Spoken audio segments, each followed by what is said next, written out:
Beleza. O Murilo falou, não, estava esperando só dar recado. Tá certo. Bom dia, pessoal. Vamos começar mais um Café com o professor Ricardo Ziegler. A gente vai hoje corrigir a questão discursiva da prova do CFO da Polícia Militar do Acre, prova de 2015. É um tema muito importante, é um tema que, sinceramente, senhores, vocês têm que chegar na sua prova dominando esse tema e vocês vão entender por quê.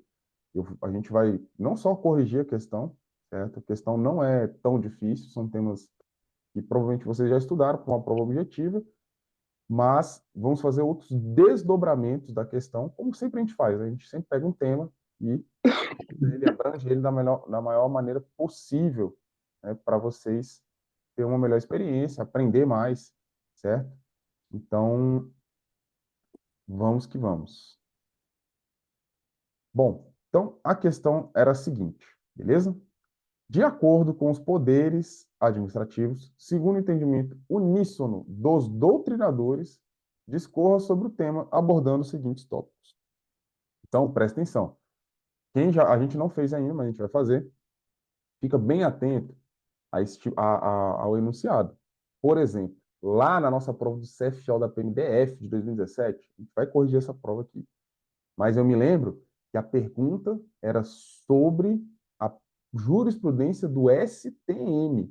Tem um item lá que ele queria saber conforme a jurisprudência do STM, certo? Aqui ele está falando segundo a doutrina. A gente vai trabalhar um pouco esse tema aqui, porque essa questão é de 2015. Em 2020, a gente teve um julgado importante sobre essa letra B aqui, ó, delegação do poder de polícia particulares. Beleza? Mas só quero chamar a atenção de vocês sobre o enunciado. Beleza?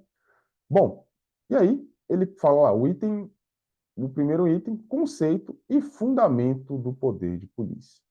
Bom, senhores, aonde que está, né, o fundamento do poder de polícia, aonde que se encontra, onde que nós podemos retirar esse entendimento? Bom, a doutrina, ela traz, certo, um conceito do poder de polícia, que é um conceito relativamente simples de nós compreendermos. Trata-se de um poder da administração de limitar as liberdades individuais, de limitar os direitos individuais em prol da coletividade, em prol da segurança, da salubridade, da tranquilidade pública, certo? Então, é aquele poder que os agentes do Estado, e vejam bem, né, uma informação parece óbvia, né, mas todos, né, têm que estar atentos a isso. Não é só as instituições policiais que possuem poder de polícia, beleza? Vários órgãos, certo? Várias agências do Estado têm poder de polícia. Porque ele trata-se, né, dentro dessa perspectiva, de limitar liberdades individuais, limitar direitos em prol da coletividade, certo? Então, nós estamos aqui falando do poder de polícia em um conceito amplo. Mas da onde que vem? Tá? O fundamento, o lugar que está previsto, a descrição do poder de polícia, é lá no Código Tributário Nacional. Então, meu amigo, se você colocasse esse conceito na prova, conceito, poder da administração, dos agentes públicos, de limitar direitos, interesses individuais em prol da coletividade, fundamentados no, a sua descrição, a sua definição está no Código Tributário Nacional, cara, você já tinha, né, garantido os seus pontinhos aqui nessa questão. Então, você vai lá no artigo 78 do Código Tributário Nacional, se lembrar o artigo, professor, eu perco ponto se eu não lembrar o número do artigo? Não perde, tá, pessoal? Você só ganha, beleza? É lógico que se você botar o número, você ganha, né, pontos, né, com certeza ali daquele tópico. Se a prova não é com consulta, e é o que acontece, né, tirando a prova da OAB, né, que é com consulta lei seca, se você não tem consulta, acesso a vadimeco, não é exigível que você se lembre exatamente do número do artigo. Então, você pode colocar, né, de maneira geral, eu sei que está no Código Tributário Nacional, eu sei que está no Código Penal, né? Mas quando lembra o artigo, é um ponto garantido, vamos dizer assim, beleza? Na sua prova discursiva. Então, está lá no artigo 78 do Código Tributário Nacional. Vocês sabiam disso? Que a definição do poder de polícia estava prevista no Código Tributário Nacional, beleza? O que ele fala? Olha, considera-se poder de polícia a atividade de administração pública que, limitando ou disciplinando direito, interesse ou liberdade, regula a prática ou a abstenção de fato, em razão do interesse público, que tem relação concernente à segurança, higiene, ordem, costumes, disciplina, produção e do mercado.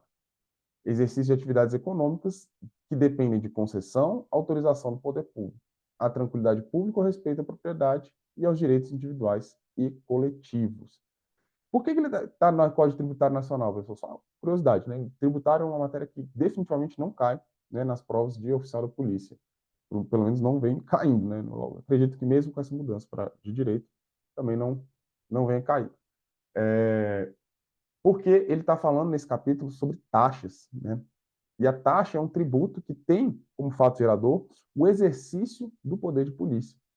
Então, por exemplo, você tem uma taxa, o simples fato de você, de repente, ter um comércio, né, que exige a fiscalização da agência, da agência de vigilância sanitária, mais uma vez, reforçando aquilo que a gente falou, olha, o poder de polícia não é só das instituições policiais. Então, a Anvisa, por exemplo, a agência de vigilância estadual, de vigilância sanitária estadual, quando ela vai lá fiscalizar um restaurante, para ver se ele está cumprindo as normas de higiene e tudo mais, ela está no exercício do poder de polícia. Inclusive, pode ser cobrada uma taxa a respeito dessa atividade, certo?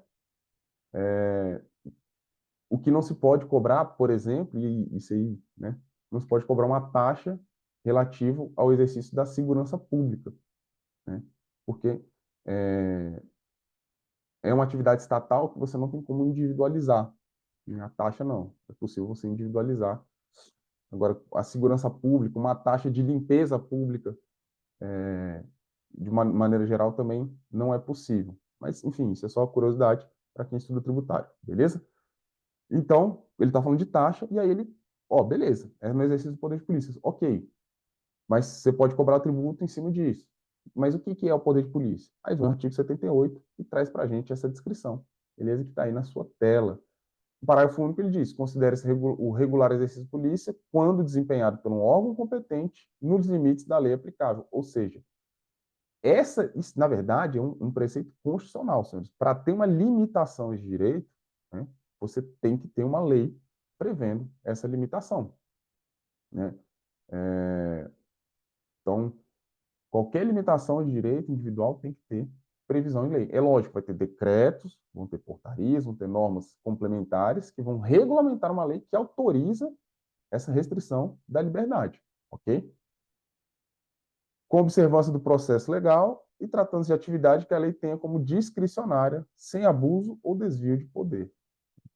E aí entra em outros tópicos, né, que tangenciam também o direito administrativo. Então, nesse exercício da fiscalização, nesse exercício de limitação de interesses individuais, não pode ter uma atividade, embora seja discricionária, a gente vai ver que é uma das características do poder de polícia, a discricionariedade, a autoexecutoriedade e a coercibilidade. Não foi pergunta, não foi objeto de pergunta aqui da prova, mas são características.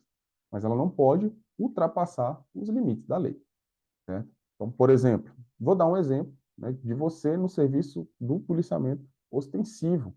A gente pode ver manifestado o exercício do poder de polícia. Dependendo do estado, certo? Esse exercício do poder de polícia ele vai além. Tá? O policial militar pode inclusive, fazer um auto de infração administrativa. Mas o exercício de poder de polícia pelo policial militar, ele é inerente à função, certo? Ele é como se fosse um poder implícito, tendo em vista um mandamento constitucional, já que as polícias militares cabem ao policiamento ostensivo e à preservação da ordem pública, beleza? Então, por exemplo, você tem lá uma região, vamos botar aqui uma região aqui do Distrito Federal, você tem lá na estrutural uma festa comendo solta lá, passando madrugada adentro, numa distribuidora de bebida. Tá lá com somzão alto, não sei o quê.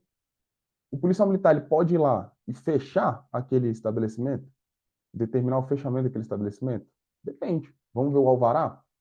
Ó, é uma atividade econômica que depende de autorização do poder público. Se o alvará do camarada estiver lá, olha, eu posso, né, exercer, ligar o som até tal hora, o policial não pode ir lá e fechar. Mas se não tiver descumprindo o alvará, o policial pode ir lá e determinar o fechamento né, daquela atividade, o encerramento daquela atividade. Conseguem perceber o exercício do poder de polícia? Como ele tem esse dinamismo, tá? Bom, olha só que legal, eu trouxe aqui um conceito do manual do policiamento ostensivo, de policiamento ostensivo geral da PMDF, que é um conceito da doutrina, tá, pessoal? Lembra que a nossa pergunta se referia à doutrina. É a faculdade discricionária da administração pública de limitar, dentro da lei, liberdades individuais em favor do interesse da coletividade. É um ato discricionário quando seus limites são delineados pela lei, sendo legítimo e válido.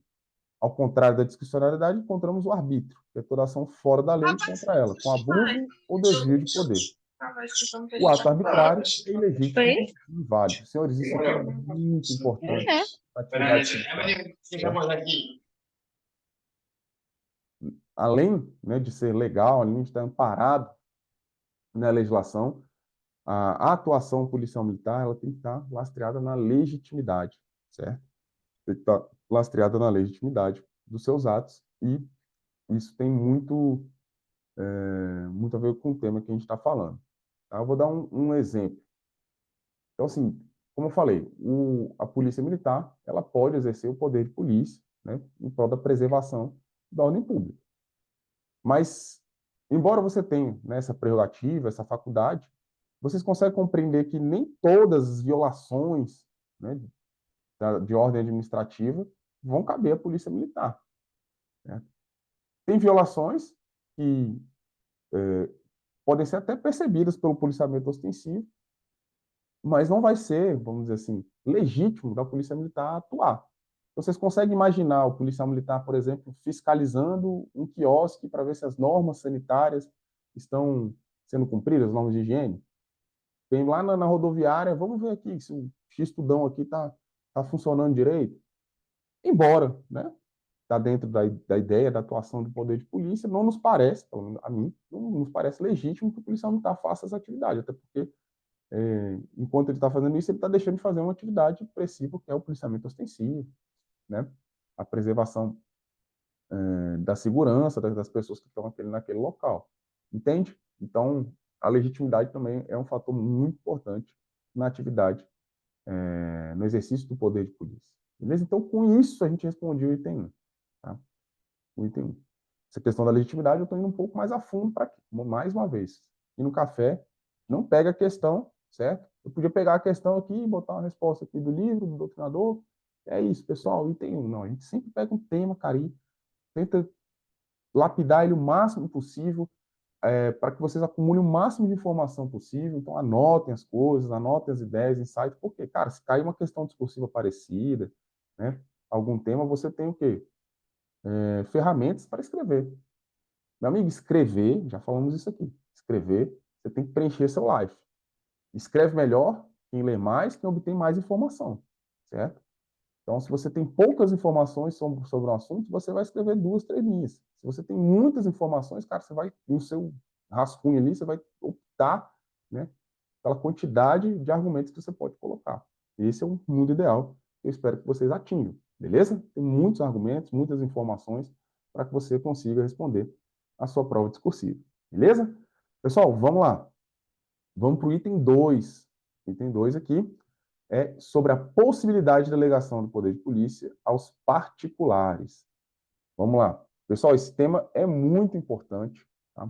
E para a gente falar sobre esse tema, a gente tem que aprender aqui agora sobre ciclo de polícia, sobre as fases do poder de polícia. Beleza? Então, necessariamente, você tem que entrar nesse tema. Esse tema já caiu também em várias outras provas discursivas.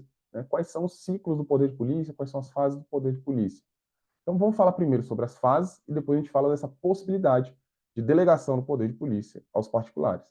Porque a gente viu aqui, é uma atividade, né, que tem que estar sendo realizada por um órgão competente nos limites da lei. Mas, né, se é um órgão, a gente pressupõe que seja um órgão público, não é isso? Está dentro, integra a administração pública, uma pessoa jurídica de direito público. Isso é um pressuposto. É uma atividade da administração pública. Então, mas espera aí, professor.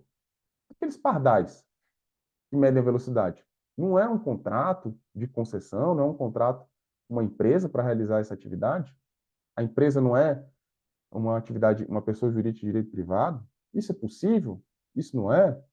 Então, vamos entender como é que é essa possibilidade de delegação do poder de polícia, mas antes, vamos aprender quais são os ciclos do poder de polícia, né? Quais são as fases do poder de polícia. E a primeira fase é a ordem de polícia, né? Ou a normatização, a legislação. É o momento em que são estabelecidas as normas, as leis que vão dar suporte ao exercício do poder de polícia. Lá, o legislador vai definir o que é proibido e o que é permitido. Senhores, para isso, eu quero que vocês tenham uma noção muito clara, tá? Que é uma noção que às vezes a gente se perde no começo do nosso estudo do direito. Quando eu falo de um ato ilícito, certo? Quando eu falo de que um ato é ilícito, eu estou falando que ele viola uma lei. Oh, nossa, professor, sou gênio. Não, ok. É porque dentro do campo da ilicitude, você vai ter ilicitudes que dizem respeito à esfera administrativa, ou seja, vão descumprindo essa norma, praticado esse ilícito, vai gerar uma sanção administrativa, ok? Pode ser de âmbito interno, por exemplo, um servidor chega atrasado no seu serviço. Ele está violando, ele está praticando um ato ilícito. Não é um ilícito o quê? Penal, não é um crime. Ele não enseja a aplicação do direito penal, ele não enseja a aplicação de uma pena privativa de liberdade, a instauração de um processo penal. Mas é um ilícito que diz respeito a uma infração administrativa. Vai ensejar um processo administrativo disciplinar e uma sanção disciplinar, certo? Está no campo da ilicitude administrativa. Pode ser um ilícito administrativo que, em relação a pessoas que não estão inseridas na administração pública, mas têm algum vínculo, por exemplo. Então, vamos supor, uma empresa que é contratada para realizar a prestação de um serviço, né? Pintar um quartel. Só que chega lá, o camarada pinta só metade do quartel. Ele cometeu uma infração administrativa, um ilícito administrativo. Ele descumpriu uma inexecução parcial do contrato, que vai ensejar a ele uma multa, certo? Então, isso são ilícitos administrativos. Dentro do campo da ilicitude, você tem os ilícitos penais também, que é quando nós temos uma violação de uma norma penal, de um crime ou uma contravenção penal, beleza? E você tem ilícitos cíveis, ok? Então, quando você pratica um dano a outra pessoa, bateu no carro de outra pessoa, deu um prejuízo a outra pessoa, descumpriu um contrato, né, entre particulares, nós estamos falando de ilícitos civis, que também sejam, certo, uma reparação civil, uma indenização. Consegue perceber? É lógico, vão ter atos que às vezes vão repercutir nas três esferas, né? Um policial militar dirigindo a sua viatura de maneira negligente vem a colidir com um, um veículo que esteja parado na via. Ele praticou uma infração administrativa, certo? Praticou uma infração. Vamos supor que dentro do veículo tem uma pessoa que tenha se lesionado. Uma infração administrativa, certo? Então você tem lá no RDE, por exemplo, né? De conduzir a viatura, o veículo, né, de maneira negligente ou displicente, sem observar as normas de trânsito. Tem uma transgressão da disciplina que mais ou menos com essa descrição. Você cometeu um crime militar, policial militar em serviço, dirigindo a viatura, certo?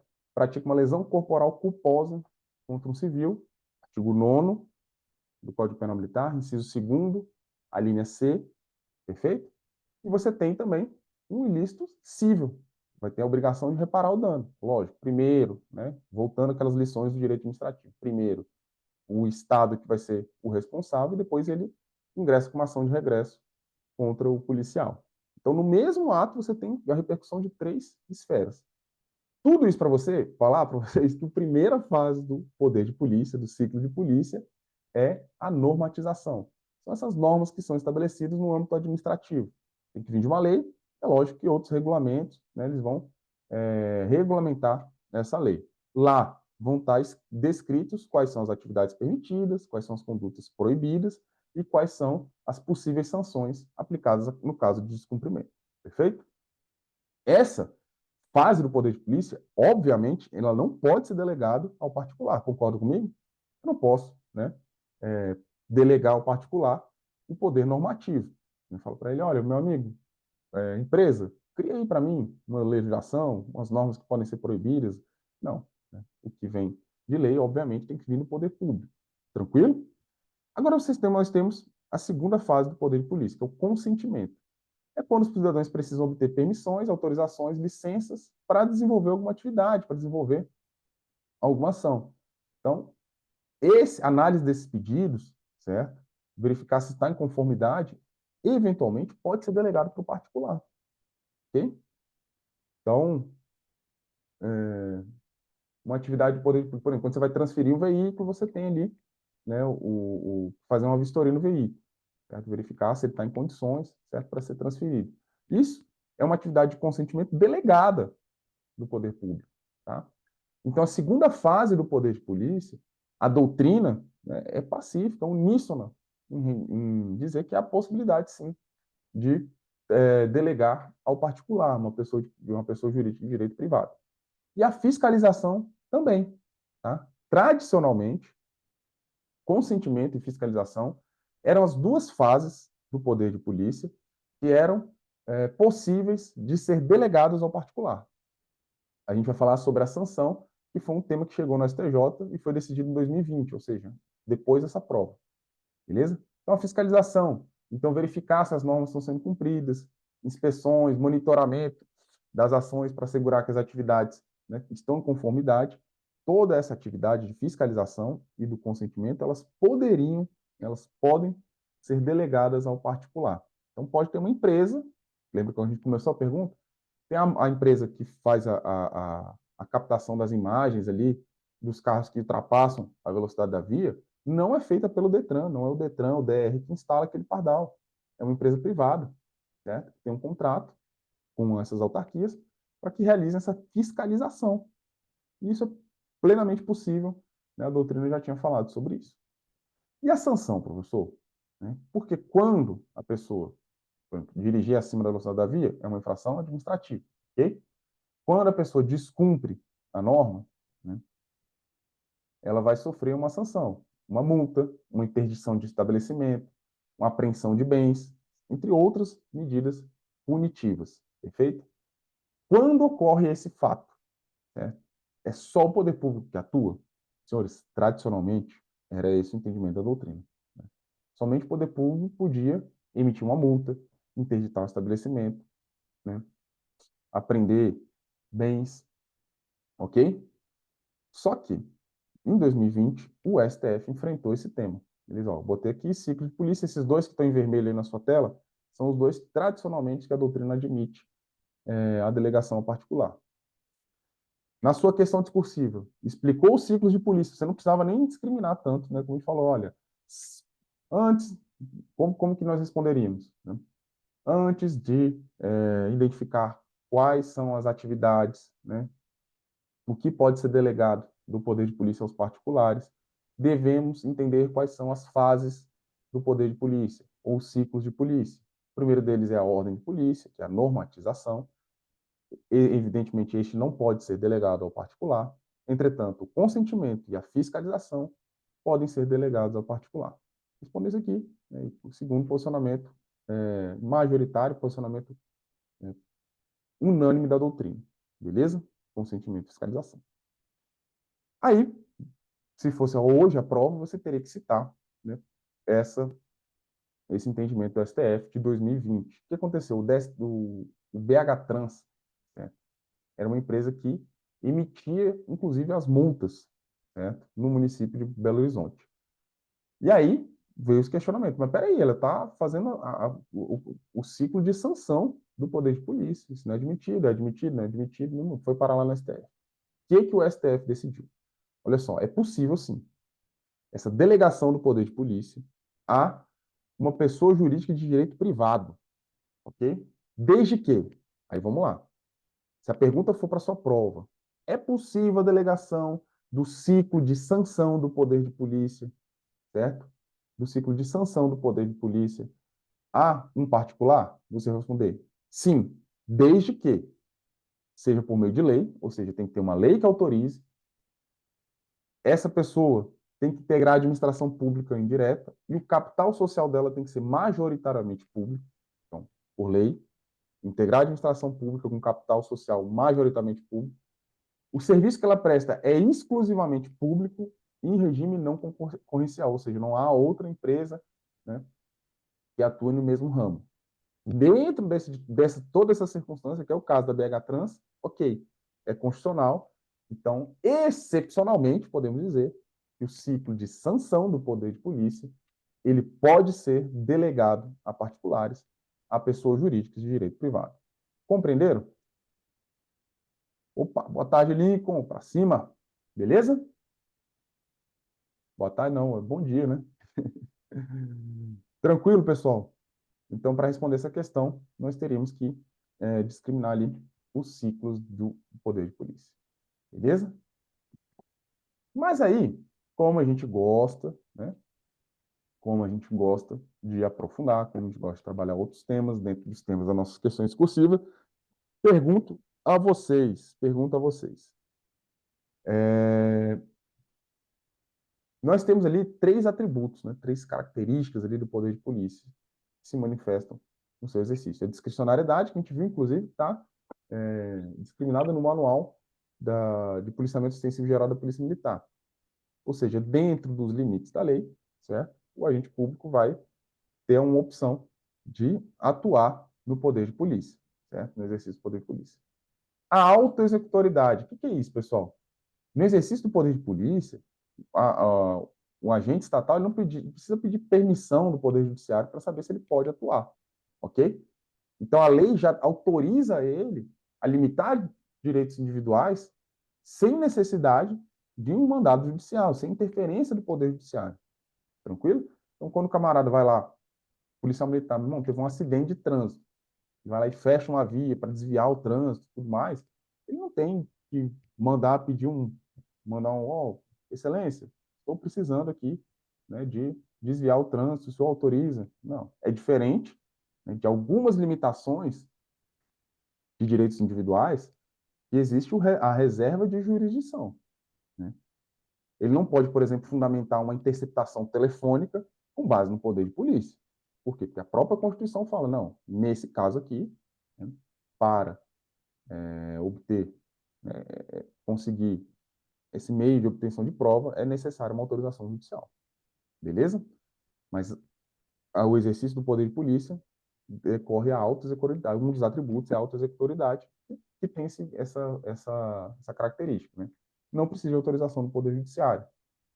E a coercibilidade também não precisa do consentimento do cidadão. Então, você está lá na estrutural, meu irmão. Você trabalha lá, 15º Batalhão, né? Distribuidora lá tocando terror. Você vai lá entrar para verificar se o cara está com o alvará, o alvará dele está dentro do alvará, o que ele está fazendo, tudo mais. Ele fala, opa, aqui no meu bairro você não entra, não. Não, você não pode fazer essa atividade, não, filho. Segura, o senhor está emocionado, tá? A gente vai entrar, apresenta aí a tua documentação e tudo mais, sob pena do crime de desobediência, beleza? Então, coercibilidade também é um ato que não depende, né, da boa vontade ou da, do consentimento de quem está sendo fiscalizado. Perfeito? Outra pergunta. Todos esses três atributos, eles se manifestam em todas as fases? Certo? O que vocês acham? Aí toma cuidado, tá? Que na fase de sanção, por exemplo, quando a gente fala da multa, certo? Vamos ver se alguém respondeu aqui. Não, né? O Murilo respondeu. Murilão, responde pra gente. Né? Qual é que é onde a gente não enxerga, por exemplo, a autoexecutoridade? Eu já dei a dica também, né? É na fase de sanção, né? Então, cuidado, você já caiu em questão objetiva bastante, tá, pessoal? Na fase da sanção, cara, já vou responder, tá, Link? Na fase da sanção, certo? Não é auto-executório. Então, ele notifica, certo? Mas outro órgão, se ele não pagar a multa, né, será outro órgão que que vai executar, podendo, inclusive, chegar em vias judiciais. Então, a auto-executoriedade, marca isso aí, não está presente na na nossa fase, né, de sanção. Beleza? Tem uma pergunta aqui. Professor, qual a diferença de imperatividade para autoexecutoridade? Então, como eu falei, a autoexecutoridade é aquele atributo do poder de polícia que diz respeito a exercer a sua atividade sem precisar, sem a necessidade de uma autorização do poder de outro poder, certo? Eu entendo que a imperatividade é simplesmente a característica de está lá nos atributos do ato administrativo, né? É simplesmente a característica de um ato de império pela força do Estado, né? É desrespeito a um ato que vai ser exercido pela força do Estado. Então, é algo que está presente em praticamente todos os atos administrativos, né? Tem alguns que não têm imperatividade, ele não, não caracteriza uma ordem, né, do Estado, uma imposição do Estado. Então, imperatividade tem a ver com imposição, beleza? Então, eu entendo que essa é a diferença, beleza? E que temos entre auto-executoriedade e imperatividade, beleza?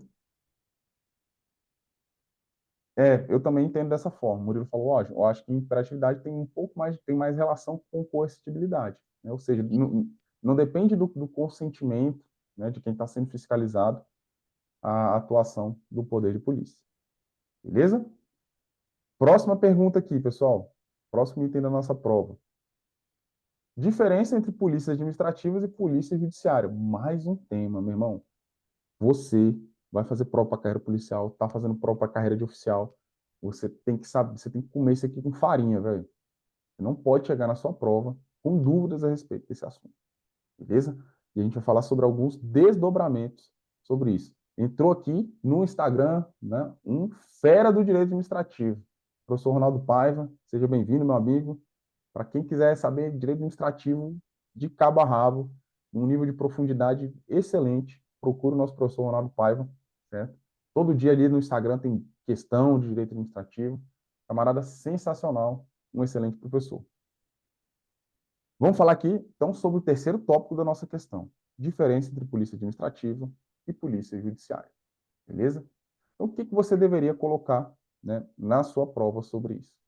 Que as polícias administrativas atuam, né, predominantemente, né, sobre bens, direitos e atividades. E a polícia judiciária tem a sua atuação voltada para as pessoas. A polícia administrativa atua na esfera preventiva, ou seja, a ideia é evitar infrações penais ou reprimir ilícitos administrativos, ok? Já a polícia judiciária atua contra o ilícito penal. Eu acho que um marco claro, tá, e simples de você definir, diferenciar as duas, é a prática de uma infração penal. A partir do momento que foi praticada uma infração penal, entra, certo? Entra em jogo o poder de polícia judiciária e sai, né, o poder de polícia administrativa. A gente vai ver algumas exceções. Eu estou falando de predominantemente. Então, a partir do momento que há uma prática de uma infração penal, ou seja, eu preciso descobrir quem foi o autor desse crime e se esse crime de fato aconteceu, né, eu estou falando de uma atuação de polícia judiciária. Né, eu colocaria também, né, que são funções diferentes por conta da Constituição. A Constituição, quando ela vai lá no artigo 144, ela fala, olha, a Polícia Federal terá função exclusiva de Polícia Judiciária da União.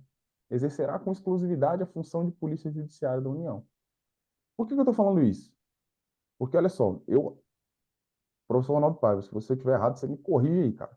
Mas, tecnicamente, eu não acho certo falar, a polícia militar é polícia administrativa. A polícia civil é polícia, entendeu?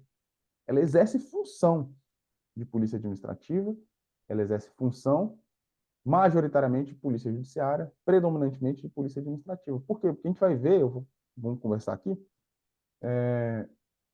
ambas as instituições policiais, tanto a polícia civil quanto a polícia militar, elas eventualmente exercem funções umas das outras, ok? A Polícia Civil exerce função de polícia administrativa. A Polícia Federal exerce função de polícia administrativa. Emitir passaporte, fiscalização, né, da questão das armas de fogo compradas legalmente, policiamento marítimo, policiamento nos aeroportos, certo? São funções de polícia administrativa que são exercidas pelo órgão Polícia Federal. Né? Nas polícias civis, alguns locais têm lá emissão de identidade, certo? A Polícia Civil vai chegar para fazer, um perito vai chegar para fazer o local de crime. Ele determina o fechamento do trânsito ali para realizar a sua atividade. Ele está fazendo o quê? Uma atividade de polícia administrativa. Beleza? Então, isso, né, eu entendo que são funções que as instituições exercem. Predominantemente, as polícias civis vão exercer funções de polícia judiciária, porque a Constituição fala. Cabe às polícias civis realizar a apuração das infrações penais, exceto das militares. Predominantemente, as polícias militares vão realizar funções de polícia administrativa, porque cabe a elas a preservação da ordem pública, está intimamente ligado com a atividade do poder de polícia administrativa, né, e o policiamento ostensivo. Tranquilo? Mas, embora, né, não me recorde de nenhuma questão, né, dizendo que isso seria errado, certo? Você falar, a polícia militar é administrativa, a polícia judiciária é, a polícia civil é judiciária, né? Eu entendo que dessa forma fica mais fácil da gente compreender. Então, todos os órgãos, né, que a gente falou da polícia administrativa, vários órgãos da administração pública exercem o poder de polícia administrativa. Já a polícia judiciária não. Ela é exercida pelas polícias civis e federal, mas também pelas militares. Quando? Quando eu estou falando de crimes militares. Certo? Então, as polícias militares, o corpo de bombeiro militar, as forças armadas exercem poder de polícia judiciária militar. Quando estivermos falando de apuração de infrações penais militares. E aonde está isso? Anota aí para você ver. Vai lá no artigo 8º do Código de Processo Penal Militar. Lá está lá discriminado as atribuições do poder de polícia judiciária militar. Tranquilo? Tema importantíssimo para a sua prova de oficial da Polícia Militar. Beleza? Polícia Administrativa rege-se pelo direito administrativo e a Polícia Judiciária rege-se pelo direito processual penal.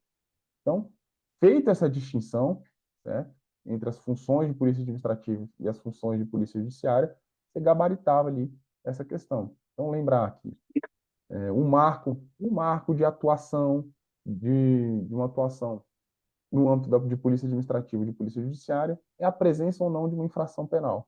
A partir do momento que ocorre um crime, certo, um ilícito penal, um crime ou uma contravenção, entra em jogo a atuação do poder de polícia judiciária, que diz respeito à atuação sobre pessoas, para apurar as infrações penais, a autoria e a materialidade das infrações penais. É exercida pelas polícias civis e pela Polícia Federal no âmbito da União e rege-se pelas normas do direito processual penal. Ao passo que a Polícia Administrativa atua de maneira preventiva em relação às infrações penais, mas também em relação às infrações administrativas, podendo, inclusive, reprimir ilícitos administrativos. Ao contrário da Polícia Judiciária, o poder de polícia administrativa é exercido por vários órgãos da administração pública e rege-se predominantemente pelo direito administrativo, atuando sobre bens, direitos ou atividades. Tranquilo? Pessoal, isso aqui, esse tema, velho, poder de polícia para você que vai fazer prova para oficial, tem que estar na massa do sangue. Vocês têm que estar comendo com farinha. Termina essa aula aqui, velho, fecha, manda um áudio pro seu brother. Fala, ó, meu irmão, aprendi aqui sobre poder de polícia, vê se eu tô certo. Quando você já começa a explicar as coisas para os outros, o assunto que você estudou, é porque você está num nível de entendimento bacana. E aí, para botar no papel, vai ser muito mais tranquilo. Beleza? Então, você preencheu o seu life ali de informação e aí você tem capacidade de ensinar outras pessoas, que é o nosso objetivo. Vocês têm que sair daqui muito bons sobre esse tema. Agora, pessoal, o desdobramento, né? Eu vou falar sobre isso. Eu até vou trocar aqui a ordem dos slides. Tá? É sobre isso aqui, velho. O que vai estar presta atenção que isso vai estar na sua prova, velho. Na sua prova discursiva ou na sua prova objetiva, vai ter questão sobre esse tema e ele tem tudo a ver com o que a gente está falando aqui agora, certo? Sobre busca pessoal. Vocês concordam comigo que busca pessoal é uma atividade, certo, exercida majoritariamente pelas polícias militares? Então, estamos falando de preparação para provas discursivas para oficiais das polícias militares, é óbvio que a gente tem que dominar esse tema, beleza? Tem que entender esse tema e o que teve de jurisprudência, certo? De decisões judiciais a respeito de busca pessoal no, nos últimos 2 anos, né, desde 2022, não está no gibi. Tem muitos debates a respeito desse tema e a gente vai ter, vamos enfrentar eles aqui à luz do direito administrativo. E a pergunta que eu faço a vocês é a seguinte: é possível uma busca pessoal ou uma busca veicular com base no poder de polícia administrativa? Fosse essa a sua pergunta, a pergunta da sua prova, está lá na sua prova discursiva, o que você escreveria? Sim, não, talvez, depende. A pergunta é possível busca pessoal ou veicular com base no poder de polícia administrativa? Fundamente sua resposta. Está lá a sua questão discursiva. Cadu falou que sim, Murilo falou que acha que sim, né? Vocês estão vendo como, como que são as coisas, né? A gente fica inseguro para responder a algo que é relativamente tranquilo, né? Neilson falou que colocaria que sim. Então, vamos entender por que surgiu esse dilema e como que nós vamos trabalhar esse tema. Tá?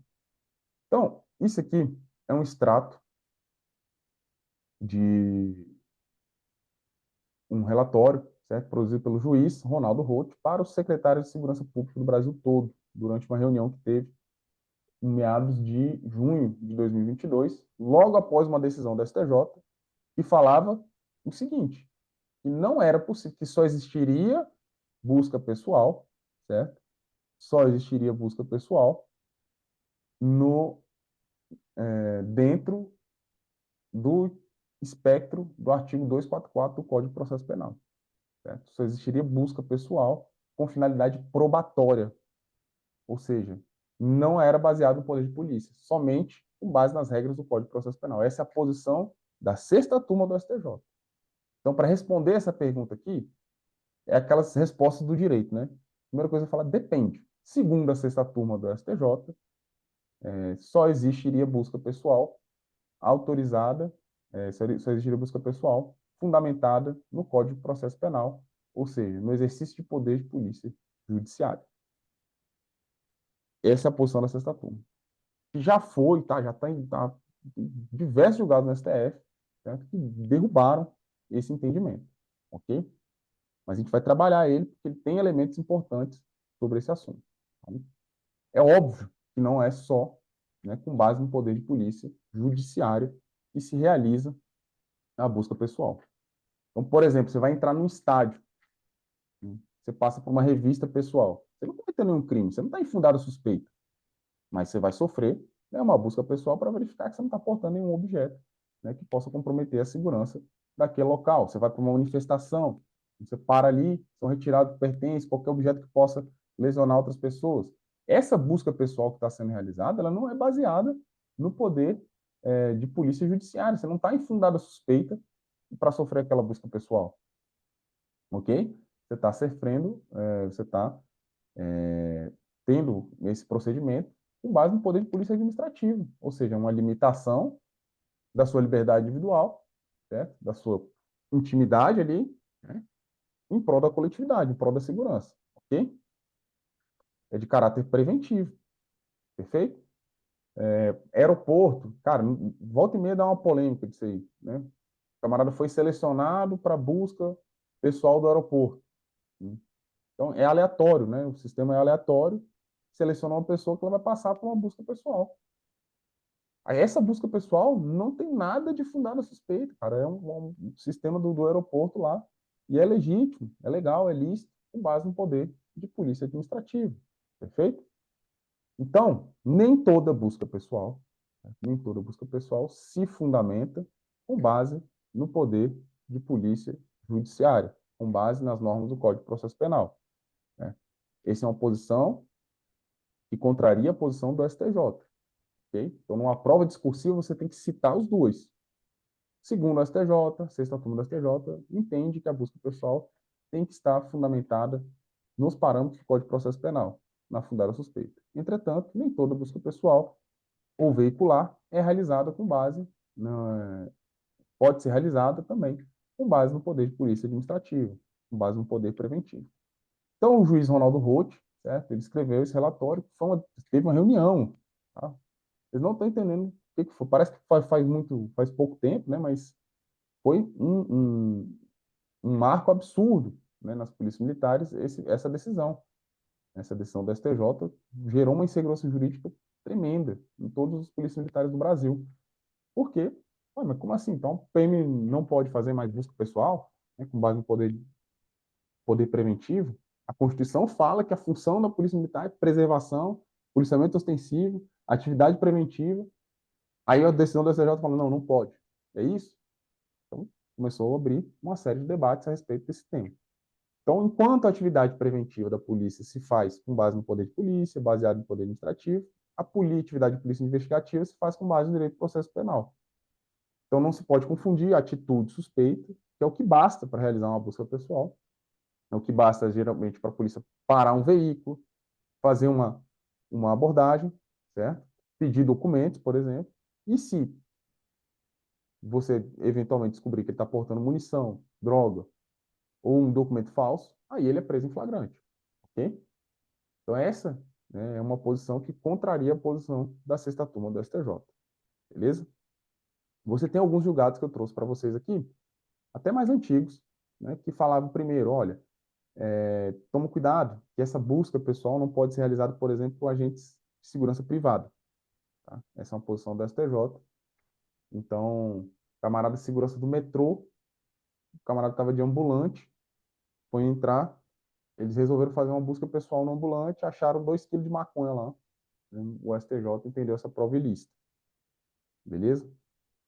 Ah, um absurdo, tá, velho. Tô te falando, né? Se cair aí esse extrato desse julgado, né? É possível realizar busca pessoal por agente de segurança privada? Não, é ilícita a prova realizada. Certo? A revista pessoal realizada por agente de segurança privada é uma prova ilícita. Tranquilo? Agora, em relação à busca interior de veículo, é preciso mandado judicial? Regra, não. Beleza? Regra não precisa.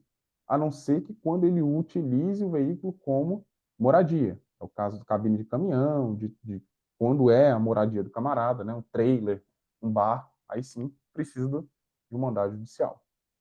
Sobre a decisão da STJ, embora, certo, a gente tenha essa crítica em que ela restringiu absolutamente a busca pessoal às regras do Código de Processo Penal, e a gente vê que não é bem isso, né, na realidade, que é possível uma busca pessoal com base na atividade preventiva, ela trouxe também alguns elementos importantes que você tem que ficar ligado.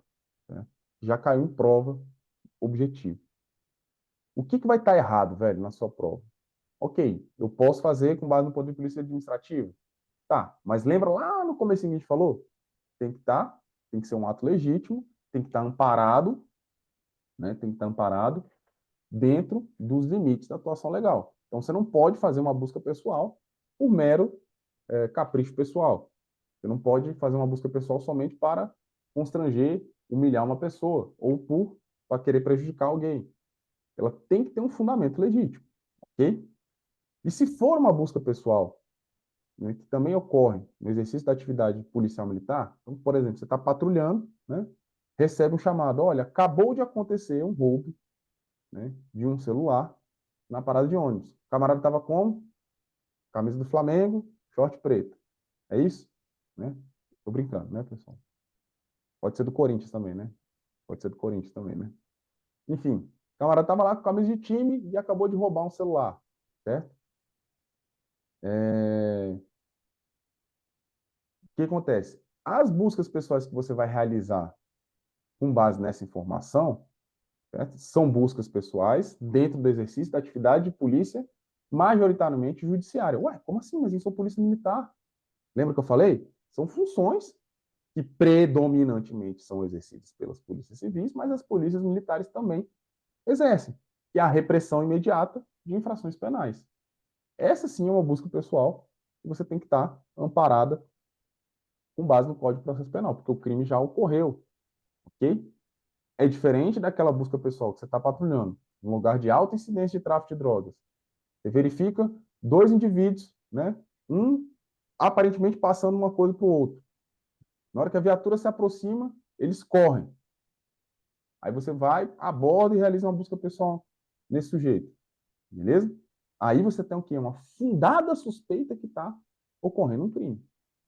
Aí você vai fundamentar com base no artigo 244 do Código de Processo Penal. O que vai estar errado na sua prova? Presta muita atenção nessa palavra aqui, véio. Por si só. Certo? A denúncia anônima, por si só, não vai autorizar uma busca pessoal dentro dos parâmetros do Código de Processo Penal. Intuições, impressões subjetivas, certo? Nervosismo fora do normal, isso por si só não autoriza a busca pessoal, não torna a busca pessoal lícita dentro do parâmetro do Código de Processo Penal. Né? Segundo o STJ, somente o tirocínio policial, ou seja, a experiência, é algo, tá, pessoal, que vocês desenvolvem na atividade policial. Você está patrulhando, você está observando uma situação, pelo comportamento da pessoa, você consegue identificar, fora outras coisas, você já trabalha na área, você já sabe quem que são pessoas que praticaram crimes anteriormente ou não, ou seja, você está num local de alto incidente de tráfico de drogas, um indivíduo que já foi preso por tráfico de drogas, conversando com outra pessoa, ele corre. Cara, se isso não é fundamento para você fazer uma busca pessoal, fecha as portas, né, e vamos embora. Então, isso é o tirocínio policial.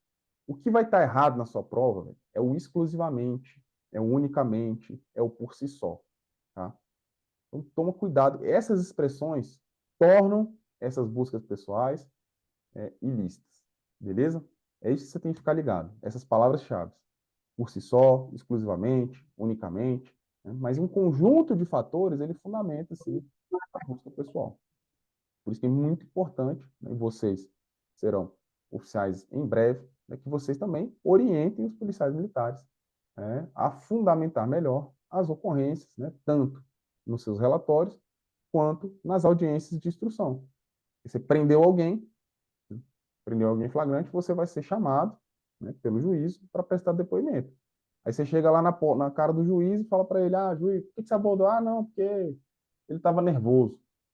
Cara, você já acabou de produzir, certo, uma prova que a defesa vai utilizar para absolver o réu.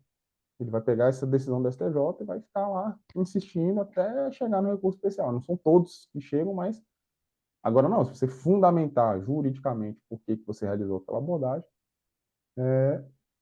a chance, né, de condenação, na verdade, né, eu só estou falando assim, estratégias, elementos para você tornar o seu ato legítimo, né? Foi legítimo. Só que às vezes você não está colocando, né, você não está colocando os termos jurídicos corretos para demonstrar essa legitimidade do seu ato. Tranquilo? Então, muito importante. Esse tema vai estar na sua prova, velho. Estuda. Esse recurso especial, esse recurso em habeas corpus aqui, você tem que ler ele, beleza? Leia os fundamentos dele, tranquilo? Leia todos que têm relação com busca pessoal. É o tema quente para a tua prova, é esse aí. E tem uma forte relação com a questão de prova que a gente acabou de corrigir. Polícia Judiciária, Polícia Administrativa. E olha que interessante, né, pessoal? Então, a gente tem lá as funções de Polícia Administrativa, funções de Polícia Judiciária. Tradicionalmente, a gente fala, olha, majoritariamente o exercício da Polícia Militar é preventivo, né? Por, com base no poder de polícia administrativo, já das polícias civis, após a infração penal. Só que quando você vai para a realidade, né, no mundo real, o negócio é o seguinte: 90% da persecução penal do Brasil é termo circunstanciado e flagrante exercido pela polícia militar. Ou seja, a polícia militar atuando na repressão imediata, né, após o ilícito penal, né, exercendo ali funções de polícia judiciária. Entende? Então, e grande parte, por exemplo, da atividade da Polícia Federal é fiscalização, né, da fronteira, dos aeroportos, policiamento marítimo, fiscalização também atividades administrativas, e é a polícia, né, que exerce a função por exclusividade de polícia judiciária. Então, na realidade, por isso que eu falei, né, não acho tecnicamente correto você falar, é polícia judiciária, exercem funções dessas atividades, beleza? Tranquilo? Só para provocar aí a reflexão em cada um de nós. Beleza, pessoal? Então, foi isso. Nossa aula aí durou um pouquinho mais de 1 hora sobre a questão da Polícia Militar do Acre, né, de 2015. Eu espero que vocês tenham gostado da aula, espero que tenha sido proveitosa, né, que vocês tenham saído hoje dessa aula, quem veio aqui acompanhar ao vivo, muito obrigado pela presença, muito obrigado você no Instagram que ficou me ouvindo até agora. Espero que realmente tenha agregado valor, né, tenha somado informações, conhecimentos, para te preparar para uma prova dessa natureza. Lembrando que isso pode fazer toda a diferença na sua classificação final. Então, estude, né? Vocês reparem que as questões discursivas, a gente vai fazer algumas de, de polícia militar que foram um pouco mais abertas, né? De fazer a próxima, vamos fazer da Polícia Militar de Santa Catarina, tá bom? Que vai falar sobre ordem pública e tudo mais. Vai estar um pouco na linha do que a gente trabalhou hoje, mas era um texto dissertativo argumentativo. Mas as questões que envolvem conhecimento jurídico, questões, itens, tá? Outra dica, velho. Meu irmão, começou a prova. Você viu que essa ele distribui em itens. Você tem que atacar todos os itens, velho. Então, construa o seu texto já respondendo os itens. E você vai ver que, dependendo do tanto de conhecimento que você tem que ir bem direto ao ponto, bem assertivo, para não faltar linha. Tá bom? Beleza, pessoal? Então, fiquem com Deus. Muito obrigado aí pela presença. Tá? Tenha uma ótima semana. E contem comigo. Qualquer dúvida, qualquer coisa, manda lá no nosso direct. A gente está à disposição. Beleza? Eu vou parar a gravação aqui.